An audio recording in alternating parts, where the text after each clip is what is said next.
AS Roma and Mourinho were such a fun story 2 seasons in a row. It feels like ages ago now that Mourinho completed the set, winning the only UEFA trophy that had eluded him because it hadn't existed yet. The Europa Conference League was won by AS Roma, and it felt as though they would go on to do great things together year upon year, that Mourinho had finally locked in a project that worked for him.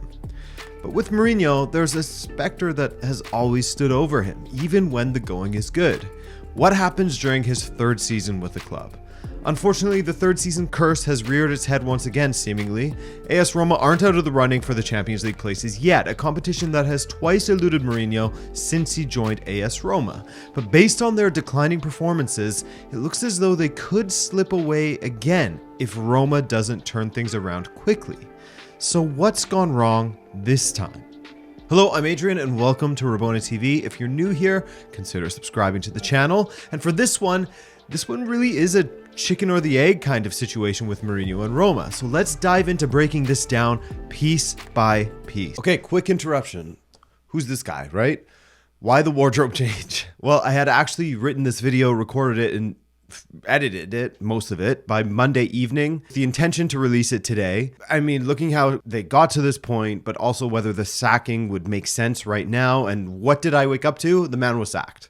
The third season, spidey senses were tingling. So here we are. So just wanted to give you guys a heads up. I didn't have a wardrobe change like it was the intermission of a theater play or something like that. We're 16 hours later now. Let's get to it. A little bit of a change of what I initially made, but let's get to it. Thiago Pinto, Roma's outgoing general manager, arrived at Roma after Monchi's disastrous tenure at the club, and he had a ton of cleaning up to do. Players like Javier Pastore were given massive contracts as they were getting closer to 30 years of age, and Zonzi was brought in, tons of deals that just didn't make sense at a club like Roma. So given the work that Thiago Pinto had done at Benfica, where the squad is much younger and likes to bring through academy players, while simultaneously dealing with a much smaller budget compared to many top European sides, I mean, you can understand why Pinto was chosen as the man to succeed Monchi at Roma, given their situation. Succeed Monchi, yes, but also be handed the difficult task of dealing with the massive, aging, bloated mess that was the Roma squad. Try to cut the fat, but also ensure that Roma continues to be competitive all the while. I mean, that's not easy. Getting rid of the players. Well, Pinto had managed to take a few high salary but low impact on the pitch players, send them on loans, and eventually sell them. They received around 25 million euros from Marseille for Paul Lopez and Cengiz Ünder, 10.8 million euros for forgotten players like Justin Kluivert, who was sent on plenty of loans before his sale to Bournemouth. As Thiago Pinto said to The Athletic when he inherited the job, quote, "We had more than 70 players under contract. Most of them were non-key players. I don't want to mention all of them, but everyone remembers Javier Pastore, Steven Nzonzi, Davide Santon, even other players like William Bianda, Ante Coric, and Alessio Riccardi." He also had to be incredibly creative in the transfer market as AS Roma had FFP restrictions, needing to raise certain amounts of money in order to meet certain financial requirements summer upon summer, as Roma had what could only be described as a very, very limiting agreement with UEFA as far as their wiggle room in the transfer market, and their dealings show us much. When you take this massive, difficult job that Pinto had on his hands and then couple it with a manager like Mourinho, who is quite demanding of his owners or directors when it comes to transfer targets that he wants, it made Pinto's job altogether even more difficult. Pinto has had to do some major financial gymnastics in the transfer market to build this squad. Players like Lukaku and Renato Sanchez on loan, Dybala, Matic, Ndika, Belotti, and Aouar for free. The last 2 seasons has seen their transfer outlay hit around 9 million euros in transfer fees paid, a lot of them being loan fees, so it hasn't exactly been an easy task. Not many clubs get very far by spending just 9 million euros per season on transfers. Of course, that's not looking at signing on bonuses, wages, etc. Not to mention when you are limited to these kinds of transfers, there's always a catch. As the saying goes, there's no such thing as free lunch, right? These players wouldn't be free if there wasn't a downside to them, and more often than not, that downside is that they are injury prone, as we have seen with Dybala, Sanchez, Aouar, Wijnaldum previously. and more. So this mix of high-profile names plus financial constraints leads to this. The squad is small and that Roma consistently has massive names unavailable. Chris Smalling is out, and with the sale of Ibanez to raise funds last summer, their defensive positions are certainly short. Dybala, he's out currently. Sanchez, out again, unfortunately. Tammy Abraham blew his ACL in the summer and is only due back next month. And that's if everything goes incredibly well for him. Awar, Azmoun, and Ndika, all previously injured, are healthy now, but are all out as they were called up for the African and Asian Cups this winter. Now, it's not all entirely upon Thiago Pinto. He wasn't even with the club for all of these decisions, but 5 seasons now without Champions League money that could completely transform their financial outlook and their transfer market prospects, that certainly didn't make his job easier missing out on that. And they were oh so close to the Champions League last season with that Europa League final loss. Mourinho is a genius, no question about it. When you look at what Mourinho managed to achieve with Roma, their first European trophy, 2 European finals in a row after not making a single final since 1991, and their first piece of silverware in 14 years. That's not nothing. That cannot be understated just how big of an achievement that was with Roma. Where I think he may be struggling a bit is evolving alongside the game. It's still an issue. Evolving how he tries to motivate his players, what methods he uses to keep them on his side. Pretty much that his man management may not be at a level that it used to be, because it hasn't changed enough. Players in 2024 react very differently to managers and their tactics than they used to in the early 2000s and mid 2010s or so. And the best managers evolve alongside that. He has made his feelings known regarding the limited squad that he has, saying things that could alienate his players, like he wishes he had a bunch of Brian Cristantes, he's jealous of other managers and the squads they have, and then how injuries are constantly exposing how thin his squad is, and I do agree with him there, absolutely. Now, where this could be seen as Mourinho scoring an own goal, so to speak, is that Mourinho himself has said that when your squad perhaps isn't up to snuff compared to those around you, the onus then falls upon the manager to get his tactics even better, even more correct than usual, with tighter margins for error. Even more so than perhaps somebody like Pep Guardiola would have to worry about, as all of his players are so good that they automatically have the edge over most teams they meet before you even take the manager's tactics into account. Why is this a bit of an own goal? Because it's not as if Roma are playing attractive football and failing, nor are they playing some less attractive results-based football and succeeding. The football they're playing right now is both unattractive and ineffective at the moment, which does unfortunately lead to plenty of AS Roma supporters complaining that this is some of the worst football that they have seen in many seasons. At least with someone like Fonseca, who divided Roma supporters, they would have moments of genuinely beautiful attacking football, even if it came with shipping goals. I guess you have to choose what kind of pain you want.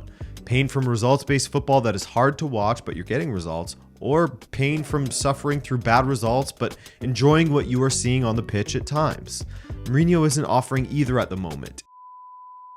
Now here's where we jump to the new world, where Mourinho has indeed been given his marching orders. All of this seems to call back to the 3rd season of plenty of Mourinho's former jobs. I know I hate to look back on that in the 3rd year it falls apart thing as well with Mourinho, as it often has felt like a funny coincidence, but at this point, it's getting increasingly more difficult to ignore the pattern. It's at a point now where if you ignore this pattern of the 3rd season sackings and try to rationalize it all without any fault on Mourinho, it's at a point now where you, or me in this case, would seem like the crazy one. There's too much evidence. Like I said, I love Mourinho. He's a genius for what he's managed to achieve in football, and I want to believe that there is a world where he can still be successful in football. He's shown as much by winning a trophy with Roma, right?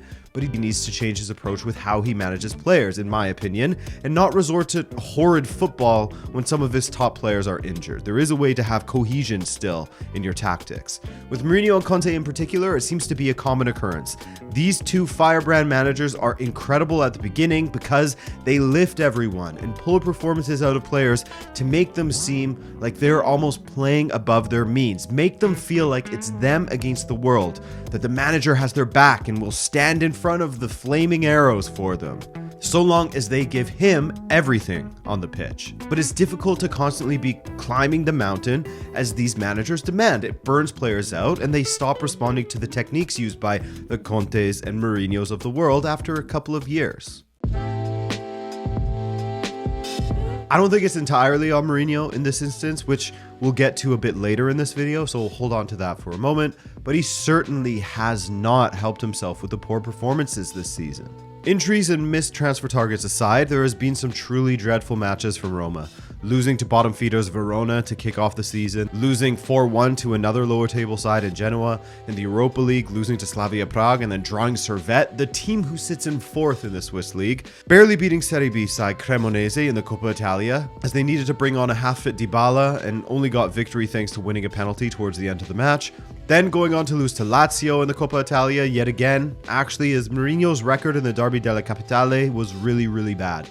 He won once, 3-0, then he lost 4 and drew 1. It was following that loss to Lazio in the Coppa Italia where there was a noticeable shift in the support, or lack thereof, for Mourinho amongst Roma supporters. So there has been some really poor performances under Mourinho's watch, of which the manager has to take ownership of. Some point to the fact that while they appreciate the fire he has brought to Roma and how that benefit them at first, the fact that he was absent from a total of 16 domestic matches due to suspensions has also been used against him. Roma are still in the Europa League knockout rounds and they aren't far off of the top 4. A rally could see their season look not so bad, not so different from previous seasons under Mourinho, assuming they did rally. But I think the disappointing thing is considering whether they have really progressed and evolved since that first season under Mourinho, of which they haven't. Their point total after 20 matches is actually the worst it has been since 2002. It's murky because you can point to the squad perhaps being weaker overall than previous seasons, this in spite of some bigger names in Mourinho's squad like Dybala and Lukaku.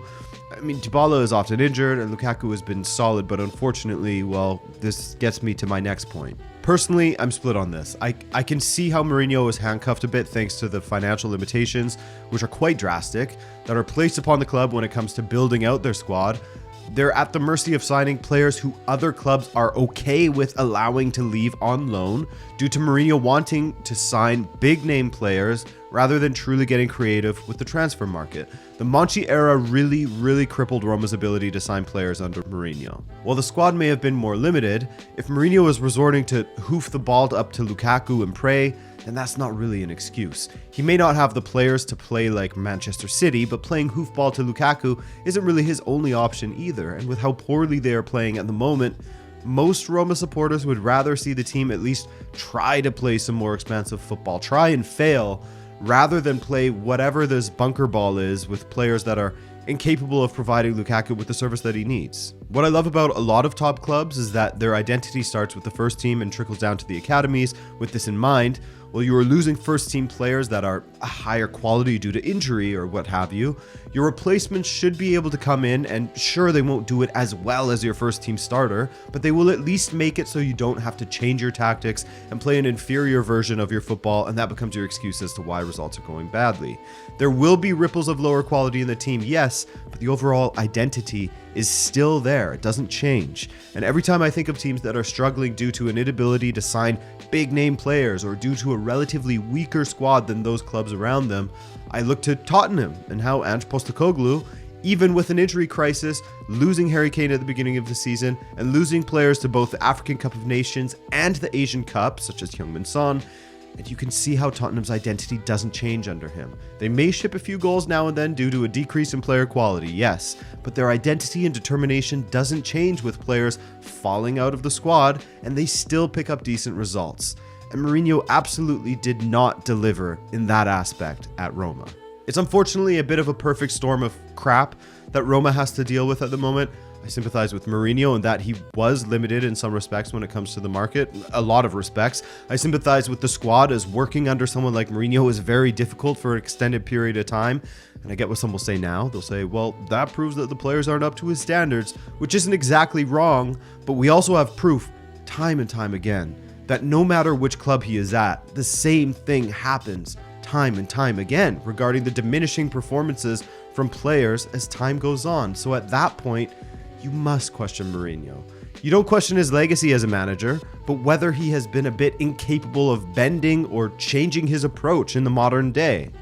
I think it's fair to say so. Mourinho's relatively poor performances in Serie A over the years, coupled with an unfortunate Europa League final loss, still equates to Roma missing out on Champions League football for many years, and the funding and freedom that would have brought the club. And in this great chicken and the egg situation, there isn't a single answer to Roma's problems. The problems are multi-layered. Initial restraints from Monchi's disastrous tenure, which has led to UEFA settlements that restrict how they built their squad under Mourinho, as the big names he wants came with a side of injury issues. And now, a manager that has shown that he is not capable of elevating them beyond where they currently are without some major investment that he wouldn't get unless he delivered on the pitch, which in this moment, he definitely wasn't doing. Thiago Pinto said his own cycle with Roma has come to an end as he's leaving at the end of this January, and you can't help but feel like this was the end of Mourinho's cycle with the club as well. Given his contract was up at the end of the month, I don't know that I would have sacked Mourinho at the midway point of this season. It just doesn't seem like a good idea based on the names that are available and could make a difference at this point of the season. I mean, best of luck to Daniele De Rossi. And given AS Roma's upcoming schedule, there were definitely some very winnable games that they could have built up some momentum with. That's probably why they decided to do that to Mourinho now, to sack Mourinho now, and give Daniele De Rossi the best chance at a good start as the AS Roma manager to see out this season.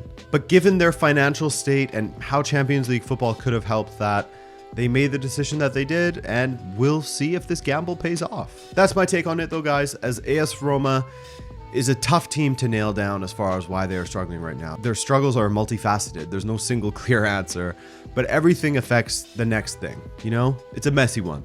Regardless, I thank you for joining me and hope to see you in the next video. If you're new here, why not subscribe? Stick around for another video, eh?